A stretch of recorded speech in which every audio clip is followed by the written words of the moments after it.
Salve rapaziada, tudo bem com vocês? Bom, eu tô aqui para gravar o vídeo que eu falei no vídeo anterior sobre as matérias que eu tô estudando para Ancor. E ele vai ser dividido em quatro partes, quatro vídeos diferentes, na real, não vai ser divididos. Vão ser quatro vídeos diferentes mesmo, porque são quatro módulos que eu vou explicar para vocês, quatro módulos, os quatro módulos mais importantes para a prova, ou seja, os módulos que eu tenho que ter 50% de acerto. E para começar, a gente vai falar sobre o primeiro módulo, que é o módulo de assessor de investimentos.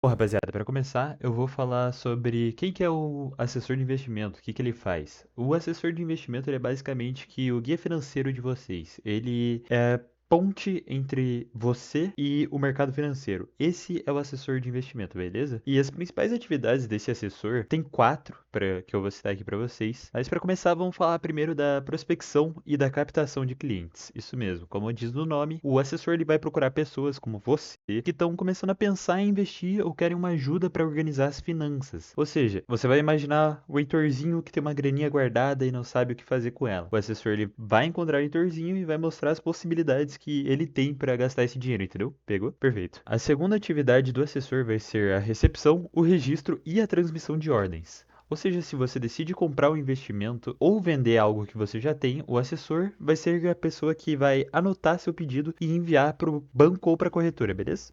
Agora, a terceira atividade do assessor é a prestação de informações sobre produtos e serviços. Basicamente, ele vai te contar sobre os diferentes tipos de investimento e serviços que a empresa dele oferece, de um jeito que fique fácil para você entender. Fechou? E agora a quarta é a recomendação de produtos, que, como o nome já diz, ele vai te sugerir alguns investimentos que combinem com o seu objetivo e perfil, basicamente. Você vai querer, sei lá, você está procurando investimento porque você vai fazer uma faculdade no futuro. Então, o assessor de investimento ele vai te recomendar um tipo de investimento a longo prazo, pegou? Fechou? Então, essas são as principais atividades do assessor e agora eu vou com vocês falar sobre como que o assessor ele atua. Basicamente, vamos começar pela recepção de pedidos. Ele só pode receber pedidos por meios rastreáveis, ou seja, ele só pode receber pedidos por telefone, por e-mail ou por mensagens que deixem um registro. Tem que haver esse registro, rapaziada. E um exemplo certo, basicamente. Você vai mandar um e-mail para o assessor pedindo para comprar um investimento. Isso daí é um exemplo certo.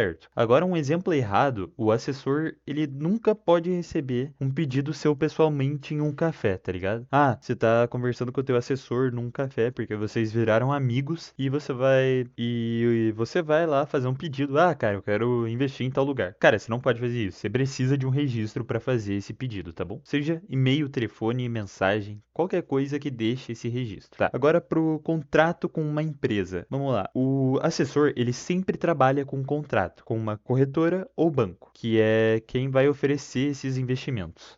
Um exemplo disso, o assessor, ele é como um representante autorizado daquela empresa de investimentos. Ou seja, ele sempre trabalha com contrato, com uma corretora ou com um banco. Agora, para representação de empresa, representação, rapaziada, ou seja, representação de empresa, para os intermediários. Um assessor, ele pode representar apenas uma corretora. Se for, claro, se ele for o assessor exclusivo. Ou várias também, se ele não for exclusivo. E um exemplo disso, ele pode trabalhar só para a corretora X ou para a corretora XYZ, desde que tenha contrato com todas e deixe isso claro, tá bom? Fechou? Agora nós vamos falar sobre as vedações do assessor, ou seja, o que que ele não pode fazer. Rapaziada, agora eu vou falar sobre as coisas que o assessor ele não pode fazer, o que que é vedado a ele. Para começar, a gente vai falar que ele não pode mexer no seu dinheiro ou nas suas contas. Basicamente, ele não pode receber dinheiro, título ou presentes de você. E ele também não pode usar suas senhas e nem os seus extratos. E ele nunca vai pedir sua senha do banco ou te pedir para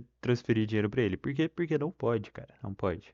Ele também não pode ser o seu procurador, ou seja, ele não pode tomar as decisões ou agir em seu nome, como se fosse seu representante legal. E ele também não pode fazer certas atividades conflitantes. São três, se eu não me engano. Eu vou falar aqui elas para vocês. Ele não pode ser quem vai decidir a melhor forma de montar a sua carteira de investimento, ou seja, ele não pode administrar nenhuma carteira. Ele não pode dar recomendação para o mercado todo, ou seja, ele não pode ser analista. E ele também não pode dar conselho financeiro mais amplo, como se ele fosse um consultor, tá? Beleza? E agora a última coisa, ele não pode delegar o próprio trabalho, ou seja, ele não pode passar a responsabilidade dele de te atender para outra pessoa que não seja ele ou o escritório que ele está credenciado. E é isso aí. Agora a gente vai falar um pouquinho sobre como que alguém vira um assessor de investimentos. Tipo, o que que ela precisa ter, tá ligado? Para virar um assessor de investimento, as regras. Rapaziada, agora vamos falar sobre as regras que ele precisa para virar assessor, que as pessoas precisam para virar assessores. Bom, a primeira regra é que a pessoa precisa ter um ensino médio completo, beleza? Ensino médio completo, básico, padrão. A segunda regra, ele precisa ser aprovado em um exame de qualificação para medir se ele sabe realmente no mercado financeiro, que é a famosa prova da Ancor que eu tô fazendo. Ele também não pode ter problemas legais graves, ou seja, ele não pode ter sido condenado por crimes sérios como lavagem de dinheiro ou suborno, e ele também tem que estar regularizado e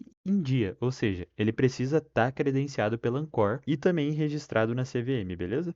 Além disso, ele precisa ter a educação continuada, ou seja, ele precisa fazer cursos e provas periodicamente para se manter sempre atualizado sobre o mercado. É como se fosse tipo um curso de reciclagem, beleza? Fechou? Rapaziada, então esse foi o vídeo do primeiro módulo de assessor de investimentos. Se você curtiu, deixa o like aí embaixo, se inscreve, comenta também. E lembrando, eu só dei uma resumida aí do módulo em si. Foram várias coisinhas, mas eu resumi as coisas mais importantes, assim, que eu acredito que vão aparecer na prova e também que me disseram que vão aparecer na prova. Portanto, é isso aí. Esse é o conhecimento que eu tenho para passar para vocês de hoje.